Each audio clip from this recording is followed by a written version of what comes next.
പ്രിയരെ, ലോഗോസ് രൂപതാതല പരീക്ഷ കഴിഞ്ഞു. ഇനി സംസ്ഥാനതല പരീക്ഷ. സംസ്ഥാനതല പരീക്ഷ നവംബർ 10 ഞായറാഴ്ചയാണ്. സംസ്ഥാനതല പരീക്ഷയ്ക്ക് അർഹത നേടിയവർക്ക് ഊഷ്മളമായ അഭിനന്ദനങ്ങൾ. സംസ്ഥാനതല പരീക്ഷ ഓപ്ഷനുകൾ ഇല്ലാത്ത 50 മാർക്കിന്റെ എഴുത്ത് പരീക്ഷയാണ്. പഠനഭാഗങ്ങളിൽ നിന്നുള്ള ചോദ്യങ്ങൾക്ക് പുറമെ കേരള കത്തോലിക്ക ബൈബിൾ സൊസൈറ്റി പ്രസിദ്ധീകരിക്കുന്ന പഠന സഹായിയിൽ നിന്നുള്ള ചോദ്യങ്ങളും ഉണ്ടാകും. ഈ ചാനലിലെ തന്നെ മറ്റ് റിവിഷൻ വീഡിയോകളും കൺഫ്യൂഷൻ ഉണ്ടാക്കുന്ന വീഡിയോകളും കൂടി കാണുക. പഠനഭാഗത്തുള്ള ബൈബിൾ വാക്യങ്ങളും സമാന വാക്യങ്ങളും നന്നായി പഠിക്കുക. സംസ്ഥാന പരീക്ഷയ്ക്ക് വേണ്ടിയുള്ള ന്യായാധിപന്മാർ, പ്രഭാഷകൻ എന്നിവയിൽ നിന്നുള്ള 100 റിവിഷൻ ചോദ്യോത്തരങ്ങളാണ് ഈ വീഡിയോയിൽ ഉൾപ്പെടുത്തിയിരിക്കുന്നത്. സങ്കീർത്തന മീഡിയയുടെ പുതിയൊരു വീഡിയോയിലേക്ക് ഹൃദ്യമായ സ്വാഗതം.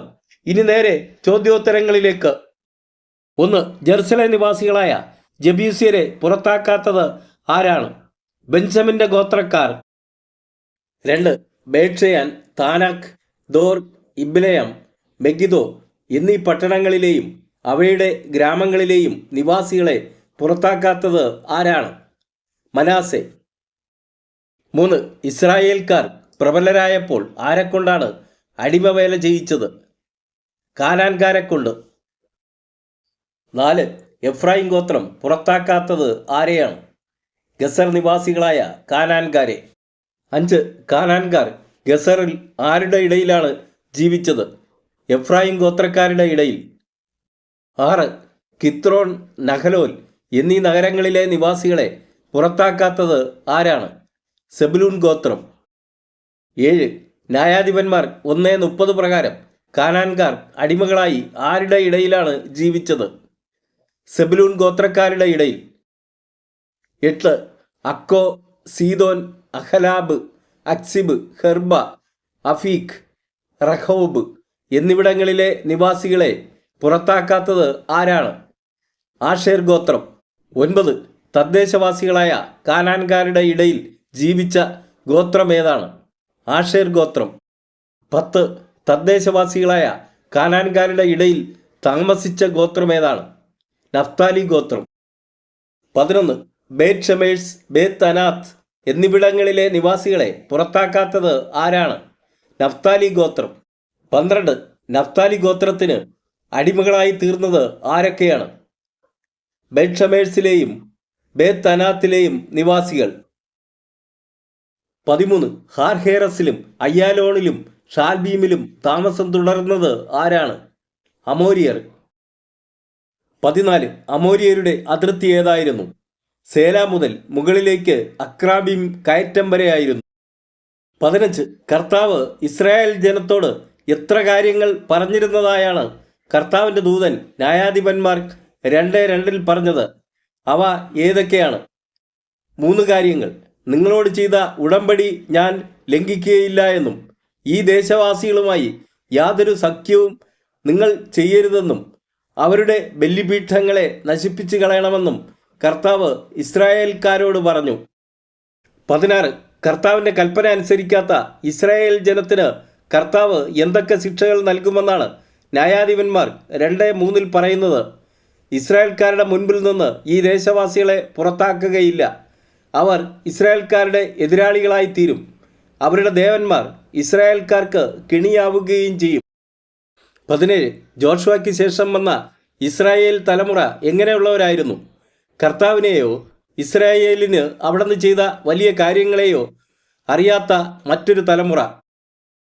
18. ഇസ്രായേൽ ജനം കർത്താവിൻ്റെ മുൻപിൽ തിന്മ ചെയ്തു എന്ന് ന്യായാധിപന്മാർ ഗ്രന്ഥത്തിൽ ആദ്യം കാണുന്നത് എവിടെയാണ്? ന്യായാധിപന്മാർ 2:11. 19. ഇസ്രായേലിനെതിരെ കർത്താവിൻ്റെ കോപം ജ്വലിച്ചു. ഇങ്ങനെ ന്യായാധിപന്മാർ ഗ്രന്ഥത്തിൽ ആദ്യം കാണുന്നത് എവിടെയാണ്? ന്യായാധിപന്മാർ 2:14. 20. കർത്താവ് ശേഷിപ്പിച്ച കുറേ ജനതകൾ ആരൊക്കെയാണ്? ഫിലിസ്ത്യരുടെ 5 പ്രഭുക്കന്മാർ, കാനാന്യർ, സിദോന്യർ, ബാൽ ഹെർമോൺ മല മുതൽ ഹമാത്തിന്റെ പ്രവേശന കവാടം വരെയുള്ള ലെബനോൻ മലയിൽ താമസിച്ചിരുന്ന ഹിവ്യർ.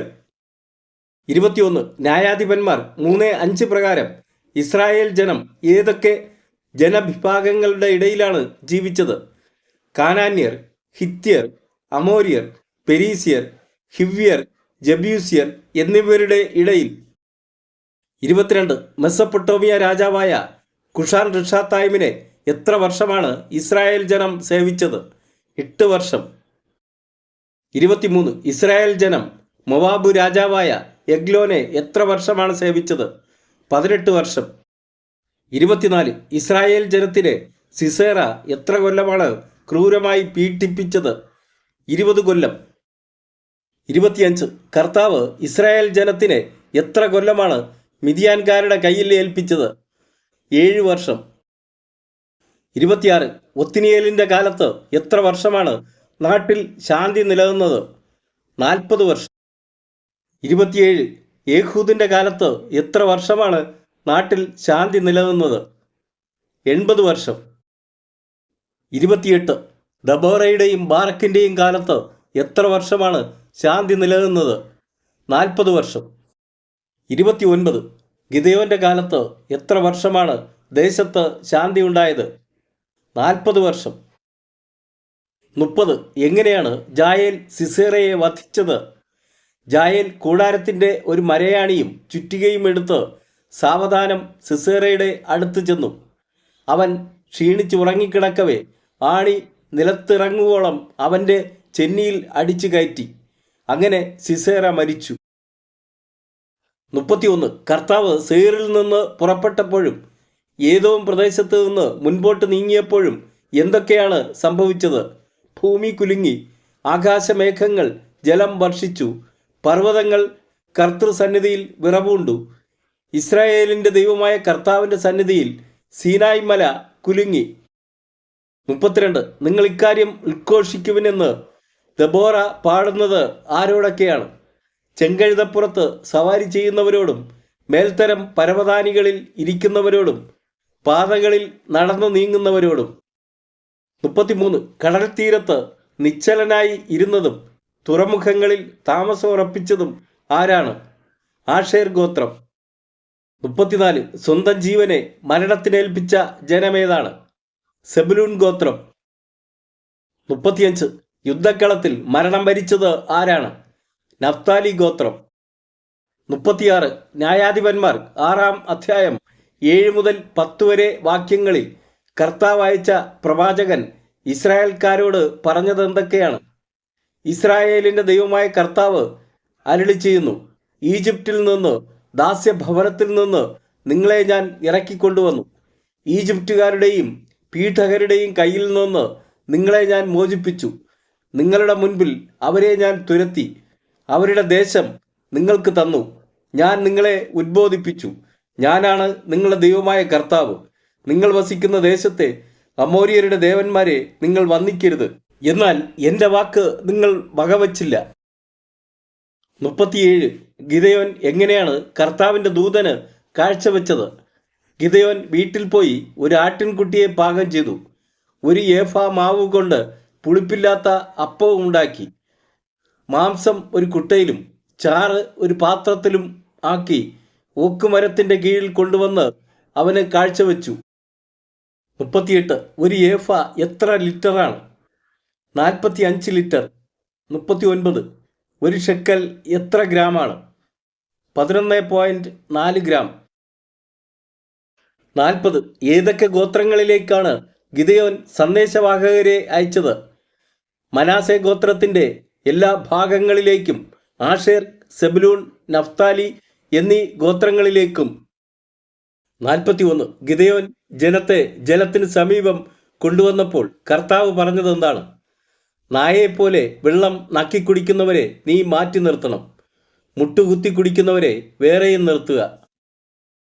42 ഗിദെയോനോട് പരാജയപ്പെട്ട മിദിയാൻ പട്ടാളം ഓടിയത് എവിടേക്കാണ്? സെറേര ലക്ഷ്യമാക്കി ബത്ഷിത്ത വരെയും തബാത്തിൽ കൂടി അബൽ മഹോലായുടെ അതിരുവരെയും ഓടി. 43 ഗിദെയോനെ നിഷ്കരണം കുറ്റപ്പെടുത്തിയ എഫ്രായിംകാരുടെ കോപം ശമിച്ചത് എങ്ങനെയാണ്? ഗിദെയോൻ്റെ വാക്കുകൾ കേട്ടിട്ട് അവൻ എഫ്രായിംകാരോട് പറഞ്ഞു, നിങ്ങൾ ചെയ്തതിനോട് തുലനം ചെയ്യുമ്പോൾ ഞാൻ ചെയ്തത് എത്ര നിസ്സാരം. എഫ്രായിമിനെ കാലാപെറുക്കൽ അബിയേസറിലെ മുന്തിരിക്കൊയ്ത്തിനേക്കാൾ എത്രയോ മെച്ചം. മിദിയാൻ പ്രഭുക്കളായ ഓറബിനെയും സേബിനെയും നിങ്ങളുടെ കൈകളിൽ ദൈവം ഏൽപ്പിച്ചു. നിങ്ങളോട് താരതമ്യം ചെയ്യുമ്പോൾ എനിക്ക് ചെയ്യാൻ കഴിഞ്ഞത് എത്ര നിസ്സാരം. ഇത് കേട്ടപ്പോൾ എഫ്രായിംകാരുടെ കോപം ശമിച്ചു. പൗരസ്ത്യദേശക്കാരുടെ സൈന്യത്തിൽ നിന്ന് യുദ്ധത്തിൽ കൊല്ലപ്പെട്ടവർ എത്രയാണ്, ശേഷിച്ചവർ എത്രയാണ്? കൊല്ലപ്പെട്ടത് 1,20,000 പേർ, ശേഷിച്ചവർ 15,000-ഓളം പേർ. 45. ഏത് പാതയിലൂടെ ചെന്നാണ് ഗിദെയോൻ പൗരസ്ത്യദേശക്കാരുടെ സൈന്യത്തെ ആക്രമിച്ചത്? നോബാഹിനും യോഗ്ബയായ്ക്കും കിഴക്കുള്ള നാട്ടുപാതയിലൂടെ ചെന്ന്. 46. അബിമലക് സേനയെ വയലിൽ എത്ര ഗണമായാണ് പതിയിരുത്തിയത്? 3 ഗണമായി. 47. അബിമലക് ഷെക്കേം പട്ടണം പിടിച്ചടക്കിയെന്ന് കേട്ട ഷെക്കേം ഗോപുരവാസികൾ എവിടെയാണ് അഭയം തേടിയത്? എൽബറീത്ത് ക്ഷേത്രത്തിൻ്റെ കോട്ടയ്ക്കുള്ളിൽ. 48. ജായീറിൻ്റെ മരണത്തിന് ശേഷം കർത്താവിനെ പരിത്യജിച്ച ഇസ്രായേൽ ജനം ദൈവമായി സേവിച്ചത് ആരെയൊക്കെയാണ്? ബാൽദേവന്മാരെയും അസ്താർത്ത ദേവതകളെയും. സിറിയ, സീദോൻ, മൊബാബ്, അമ്മോൻ, ഫിലിസ്ത്യ എന്നിവിടങ്ങളിലെ ദേവന്മാരെയും സേവിച്ചു. 49. ന്യായാധിപന്മാർ 1 മുതൽ 10 വരെയുള്ള അധ്യായങ്ങളിലെ അവസാന ചോദ്യം എന്താണ്? ഈജിപ്തുകാർ, അമോര്യർ, അമ്മോന്യർ, ഫിലിസ്ത്യർ എന്നിവരിൽ നിന്ന് ഞാൻ നിങ്ങളെ രക്ഷിച്ചില്ലേ? 50. ന്യായാധിപന്മാർ 10:8 വിവരിക്കുക. ആ വർഷം അവർ ഇസ്രായേൽ മക്കളെ ക്രൂരമായി ഞെരുക്കി. ജോർദാനക്കരെ ഗിലെയാദിലുള്ള അമോര്യരുടെ സ്ഥലത്ത് വസിച്ചിരുന്ന ഇസ്രായേല്യരെ മുഴുവൻ 18 വർഷം അവർ പീഡിപ്പിച്ചു. വ്യർത്ഥവും നിരർത്ഥകവുമായ പ്രതീക്ഷകൾ ആരുടേതാണ്? അവിവേകിയുടെ പ്രതീക്ഷകൾ. 52. പ്രഭാഷകൻ 34:16 സമാനമായ മറ്റൊരു ബൈബിൾ ഭാഗം ഏതാണ്? സങ്കീർത്തനങ്ങൾ 33:18. 53. പ്രഭാഷകൻ 34-ാം അധ്യായത്തിൽ എത്ര ചോദ്യങ്ങളാണുള്ളത്? 7 ചോദ്യങ്ങൾ. 54. കർത്താവ് എന്തൊക്കെ നൽകുന്നു എന്നാണ് പ്രഭാഷകൻ 34:20 പറയുന്നത്? കർത്താവ് ആത്മാവിനെ ഉത്തേജിപ്പിച്ച് കണ്ണുകളെ പ്രകാശിപ്പിക്കുന്നു. അവിടുന്ന് സൗഖ്യവും ജീവനും അനുഗ്രഹവും പ്രദാനം ചെയ്യുന്നു. 55. പ്രഭാഷകൻ 35-ാം അധ്യായം 1 മുതൽ 5 വരെ വാക്യങ്ങളിൽ പറയുന്ന ബലികൾ എന്തെല്ലാം? നിയമം പാലിക്കുന്നത് നിരവധി ബലികൾ അർപ്പിക്കുന്നതിന് തുല്യം. കൽപ്പനകൾ പാലിക്കുന്നത് സമാധാന ബലിക്ക് തുല്യം. കരുണയ്ക്ക് പകരം കരുണ കാണിക്കുന്നത് ധാന്യബലിക്ക് തുല്യം. ഭിക്ഷ കൊടുക്കുന്നത് കൃതജ്ഞതാബലി. അനീതി വർജിക്കുന്നത് പാപപരിഹാര ബലി. 56. നീതിമാന്റെ ബലിയുടെ പ്രത്യേകതകൾ എന്തെല്ലാം? നീതിമാന്റെ ബലി ബലിപീഠത്തെ അഭിഷേകം ചെയ്യുന്നു. നീതിമാന്റെ ബലിയുടെ സുഗന്ധം അത്യുന്നതന്റെ സന്നിധിയിലേക്ക് ഉയരുന്നു. നീതിമാന്റെ ബലി സ്വീകാര്യമാണ്. നീതിമാന്റെ ബലി വിസ്മരിക്കപ്പെടുകയില്ല. 57. ഏത് ബലിയിലാണ് ആശ്രയിക്കാൻ പാടില്ലാത്തത്? അനീതിപൂർവമായ ബലിയിൽ. 58. എപ്പോഴാണ് ലുപ്ത് കാട്ടരുതെന്ന് പ്രഭാഷകൻ പറയുന്നത്? ആദ്യ ഫലം സമർപ്പിക്കുമ്പോൾ. 59. എപ്പോഴാണ് മുഖം വാടരുതെന്ന് പ്രഭാഷകൻ പറയുന്നത്? കാഴ്ച സമർപ്പിക്കുമ്പോൾ. 60. ദശാംശം കൊടുക്കേണ്ടത് എങ്ങനെയാണ്? സന്തോഷത്തോടെ. 61. പ്രഭാഷകൻ 38:11 പ്രകാരം എന്തൊക്കെയാണ് കർത്താവിന് സമർപ്പിക്കേണ്ടത്? സുരഭ്ലബലിയും സ്മരണാംശമായി നേർത്ത മാവും. 62. കർത്താവിന്റെ കരബലം എങ്ങനെ പ്രകടമാക്കണമെന്നാണ് പ്രഭാഷകൻ അപേക്ഷിക്കുന്നത്? അടയാളങ്ങളും അത്ഭുതങ്ങളും വീണ്ടും പ്രവർത്തിച്ച്. 63. ആരുടെ തല തകർക്കണമേ എന്നാണ് പ്രഭാഷകൻ കർത്താവിനോട് അപേക്ഷിക്കുന്നത്? തങ്ങൾക്ക് തുല്യം മറ്റാരുമില്ലെന്ന് ജൽപ്പിക്കുന്ന ശത്രു രാജാക്കന്മാരുടെ. 64. എന്തുകൊണ്ട് സിയോനെ നിറയ്ക്കണമേ എന്നാണ് പ്രഭാഷകൻ പ്രാർത്ഥിക്കുന്നത്? കർത്താവിൻ്റെ അത്ഭുത പ്രവൃത്തികളുടെ ഘോഷം കൊണ്ട്. 65. കർത്താവിൻ്റെ ആലയത്തെ എന്തുകൊണ്ട് നിറയ്ക്കണമെന്നാണ് പ്രഭാഷകൻ കർത്താവിനോട് ആവശ്യപ്പെടുന്നത്? കർത്താവിൻ്റെ മഹത്വം കൊണ്ട്. 66. അങ്ങയുടെ ജനത്തിന് ആര് നൽകിയ അനുഗ്രഹത്തിനൊത്ത് അങ്ങയുടെ ദാസരുടെ പ്രാർത്ഥന കേൾക്കണമെന്നാണ് പ്രഭാഷകൻ അപേക്ഷിക്കുന്നത്.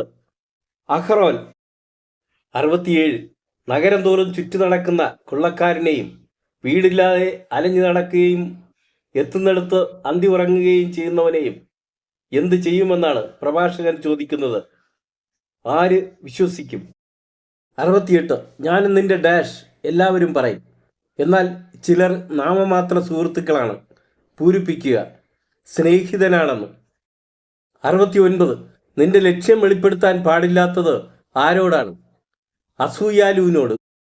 70 ആരോടൊക്കെയാണ് ആലോചന നടത്തുകയോ ഉപദേശം തേടുകയോ ചെയ്യരുതെന്ന് പ്രഭാഷകൻ 37:11 പറയുന്നത്? 1 സ്ത്രീയോട് അവളുടെ പ്രതിദ്വന്ദിയെപ്പറ്റി, 2 ഭീരുവിനോട് യുദ്ധത്തെപ്പറ്റി, 3 വ്യാപാരിയോട് വിലയെപ്പറ്റി, 4 വാങ്ങുന്നവനോട് വിൽപ്പനയെപ്പറ്റി, 5 വിദ്വേഷിയോട് നന്ദിയെപ്പറ്റി, 6 ക്രൂരനോട് കരുണയെപ്പറ്റി, 7 അലസനോട് അധ്വാനത്തെപ്പറ്റി, 8 ഒരു വർഷത്തേക്ക് കൂലിക്കെടുത്തവനോട് ജോലി പൂർത്തിയാക്കുന്നതിനെപ്പറ്റി, 9 മടിയനായ ദാസനോട് വലിയ ഉദ്യമത്തെപ്പറ്റി. 71 ആരോടാണ് എപ്പോഴും ഒട്ടിനിൽക്കാൻ പ്രഭാഷകൻ പറയുന്നത്? ദൈവഭക്തനും കൽപ്പനകൾ പാലിക്കുന്നവനെന്ന് ഉറപ്പുള്ളവനും നിന്റെ സ്വഭാവത്തിന് ഇണങ്ങുന്നവനും നിന്റെ പരാജയത്തിൽ സഹതപിക്കുന്നവനുമായ ഒരുവനോട്. 72 ജ്ഞാനിയെക്കുറിച്ച് പ്രഭാഷകൻ എന്തൊക്കെയാണ് 37-ാം അധ്യായം 22 മുതൽ 26 വരെയുള്ള വാക്യങ്ങളിൽ പറയുന്നത്? 1 തൻ കാര്യത്തിൽ ജ്ഞാനിയായവന്റെ ജ്ഞാനം അവന്റെ വാക്കുകളിൽ ഒതുങ്ങും. 2 ജ്ഞാനി സ്വന്തം ജനത്തെ ഉപദേശിക്കും.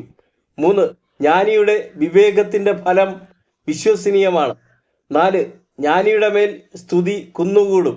5 കാണുന്നവരെല്ലാം അവനെ ഭാഗ്യവാനെന്ന് വിളിക്കും. 6 ജ്ഞാനി സ്വജനമധ്യേ ആദരം നേടും. 7 ജ്ഞാനിയുടെ നാമം അനശ്വരമാകും. 73 അമിതാഹാരം എന്തിനാണ് കാരണമാകുന്നത്? രോഗത്തിന് കാരണമാകുന്നു. 74 അമിത ഭോജനത്തെക്കുറിച്ച് പ്രഭാഷകൻ പറയുന്നത് എന്തൊക്കെയാണ്? 1 അമിത ഭോജനം ദഹനക്ഷയമുണ്ടാക്കുന്നു. 2 അമിത ഭോജനം അനേകരുടെ മരണത്തിനിടയാക്കിയിട്ടുണ്ട്. 3 അമിത ഭോജനം നിയന്ത്രിക്കുന്നവന് ദീർഘായുസ് ഉണ്ടാകും. 75 വൈദ്യനെ നിയോഗിച്ചത് ആരാണ്? കർത്താവ്. 76 വൈദ്യനെ സമ്മാനിക്കുന്നത് ആരാണ്? രാജാവ്. 77 വൈദ്യനെ പ്രശംസിക്കുന്നത് ആരാണ്? മഹാന്മാർ. 78 ഭൂമുഖത്ത് ആരോഗ്യം വ്യാപിപ്പിക്കുന്നത് ആരാണ്? കർത്താവ്. 79 വൈദ്യസഹായം തേടേണ്ടി വരുന്നത് ആർക്കാണ്? സൃഷ്ടാവിന്റെ മുൻപിൽ പാപം ചെയ്യുന്നവന്. 80 മരിച്ചവന് വേണ്ടി എന്തൊക്കെ ചെയ്യാനാണ് പ്രഭാഷകൻ പറയുന്നത്? 1 മരിച്ചവനെ ഓർത്ത് കരയുക. 2 കഠിന വേദന കൊണ്ട് എന്ന പോലെ വിലപിക്കുക. 3 മരിച്ചവന്റെ മൃതദേഹം സമർഘമായി സംസ്കരിക്കുക. 4 2-3 ദിവസം ദുഃഖം ആചരിക്കുക, പിന്നെ ആശ്വസിക്കുക. 81 കലപ്പ പിടിക്കുകയും ചാട്ടയിൽ അഭിമാനിക്കുകയും കാളകളെ തെളിക്കുകയും നോക്കുകയും അവയെപ്പറ്റി സംസാരിക്കുകയും ചെയ്യുന്നവൻ എന്താണ് ചെയ്യുന്നത്? അവൻ ഉഴവുചാലികളെപ്പറ്റി ചിന്തിക്കുകയും പശുക്കുട്ടികൾക്കുള്ള തീറ്റയുടെ കാര്യത്തിൽ ശ്രദ്ധിക്കുകയും ചെയ്യുന്നു. 82 പുതിയ രൂപങ്ങൾ നിർമ്മിക്കുന്നതിലും ചൈതന്യമുള്ള ചിത്രങ്ങൾ രചിക്കുന്നതിലും പണിക്കുറ തീർക്കുന്നതിലും മനസ്സിരുത്തുന്നത് ആരൊക്കെയാണ്? കൊത്തുപണിക്കാരും കരവേല വിദഗ്ധരും. 83 എന്തിലാണ് ഇരുമ്പ് പണിക്കാരൻ ദത്തശ്രദ്ധനായിരിക്കുന്നത്? പണിത്തരങ്ങൾ പണിക്കുറ തീർത്ത് അലങ്കരിക്കാൻ. 84 കുശവൻ ചെയ്യുന്ന ജോലികൾ വിവരിക്കുക. കൈകൊണ്ട് കളിമണ്ണിന് രൂപം കൊടുക്കുന്നു, കാലുകൊണ്ട് കുഴച്ച് പാകമാക്കുന്നു, മിനുക്കുന്നതിൽ ശ്രദ്ധ പതിക്കുന്നു, തീച്ചുള വൃത്തിയാക്കുന്നതിലും ശ്രദ്ധിക്കുന്നു. 85 അത്യുന്നതന്റെ നിയമങ്ങൾ പഠിക്കുന്നവനെ കുറിച്ച് എത്ര കാര്യങ്ങളാണ് പ്രഭാഷകൻ 39-ാം അധ്യായം 1 മുതൽ 11 വരെയുള്ള വാക്യങ്ങളിൽ പറയുന്നത്? 27 കാര്യങ്ങൾ. 86 പ്രഭാഷകൻ 39:16 പ്രകാരം വിശ്വസ്തരായ പുത്രന്മാരോട് എന്ത് പറയാനാണ് ആവശ്യപ്പെടുന്നത്? എല്ലാം കർത്താവിൻ്റെ പ്രവൃത്തിയാണ്, അവയെല്ലാം അത്യുത്തമമാണ്. അവിടുന്ന് കൽപ്പിക്കുന്നതൊക്കെയും അവിടുത്തെ നാമത്തിൽ നിർവഹിക്കപ്പെടും. 87 നദിയെന്ന പോലെ വരണ്ട ഭൂമിയെ ആവരണം ചെയ്യുന്നതും വെള്ളപ്പൊക്കം പോലെ അതിനെ കുതിർക്കുന്നതും എന്താണ്? കർത്താവിൻ്റെ അനുഗ്രഹം. 88 ജനതകൾ കർത്താവിൻ്റെ കോപത്തിനിരയാകുന്നത് ഏതുപോലെയാണ്? കർത്താവ് ശുദ്ധജലത്തെ ഉപ്പാക്കി മാറ്റുന്നത് പോലെ. 89 മനുഷ്യന്റെ ജീവിതത്തിലെ പ്രാഥമിക ആവശ്യങ്ങളേവ? ജലം, അഗ്നി, ഇരുമ്പ്, ഉപ്പ്, ഗോതമ്പ്, പാൽ, തേൻ, വീഞ്ഞ്, എണ്ണ, വസ്ത്രം. 90 പ്രതികാരത്തിനായി സൃഷ്ടിക്കപ്പെട്ടവ എന്തെല്ലാമാണ്? കാറ്റുകൾ, അഗ്നി, കന്മഴ, ക്ഷാമം, മഹാമാരി, ഹിംസ്രജന്തുക്കളുടെ ദംഷ്ട്രകൾ, തേളുകൾ, അണലികൾ, ദൈവഭയമില്ലാത്തവനെ ശിക്ഷിച്ച് നശിപ്പിക്കാനുള്ള വാൾ. 91 ആദത്തിന്റെ സന്തതികൾക്ക് മരണദിനത്തെക്കുറിച്ചുള്ളത് എന്താണ്? ഹൃദയചാഞ്ചല്യവും ഭയവും ഉത്കണ്ഠയും. 92 രാജകീയ അങ്കിയും കിരീടവും അണിയുന്ന രാജാവ് മുതൽ ചാക്കുടുക്കുന്ന എളിയവൻ വരെ ഏവരും അധീനരായിത്തീരുന്നത് എന്തിലൊക്കെയാണ്? കോപം, അസൂയ, ആകുലത, അസ്വസ്ഥത, മരണഭീതി, ക്രോധം, മത്സരം എന്നിവയ്ക്ക്. 93 എന്തിൽ നിന്ന് ഓടിപ്പോന്നവനെ പോലെയാണ് ആദത്തിന്റെ സന്തതികൾ ദുസ്വപ്നങ്ങളാൽ അസ്വസ്ഥനാകുന്നത്? യുദ്ധനിരയിൽ നിന്ന്. 94 എല്ലാ ജീവികൾക്കും മനുഷ്യനും മൃഗങ്ങൾക്കും പാപികൾക്ക് 7 ഇരട്ടിയായും വന്നു ചേരുന്നത് എന്തൊക്കെയാണ്? മരണവും രക്തച്ചൊരിച്ചിലും കലഹവും വാളും ആപത്തും ക്ഷാമവും പീഡനവും മഹാമാരിയും. 95 മരണവും രക്തച്ചൊരിച്ചിലും കലഹവും വാളും ആപത്തും ക്ഷാമവും പീഡനവും മഹാമാരിയും സൃഷ്ടിക്കപ്പെട്ടിരിക്കുന്നത് ആർക്ക് വേണ്ടിയാണ്? ദുഷ്ടർക്ക് വേണ്ടി. 96 വെറും പാറമേൽ പടർന്ന ദുർബലമായ വേരുകളാണവർ എന്ന് പ്രഭാഷകൻ പറയുന്നത് ആരെയാണ്? ദൈവഭയമില്ലാത്തവന്റെ സന്തതിയെ. 97 വീഞ്ഞിനെയും സംഗീതത്തെയും കാൾ ശ്രേഷ്ഠമായത് എന്താണ്? ജ്ഞാനതൃഷ്ണ. 98 അന്യന്റെ ഭക്ഷണം കൊണ്ട് തന്നെ മലിനമാക്കുന്നത് ഒഴിവാക്കുന്നത് ആരാണ്? ബുദ്ധിമാനും സദുപദേശം ലഭിച്ചവനും. 99 പ്രഭാഷകൻ 40:14 വിവരിക്കുക. ഔദാര്യശീലന് സന്തോഷം ലഭിക്കും, പാവികൾ നിശേഷം പരാജയപ്പെടും. 100 പ്രഭാഷകൻ 37:6 സമാനമായ മറ്റൊരു ബൈബിൾ ഭാഗം ഏതാണ്? സുഭാഷിതങ്ങൾ 27-ാം അധ്യായം 10-ാം വാക്യം.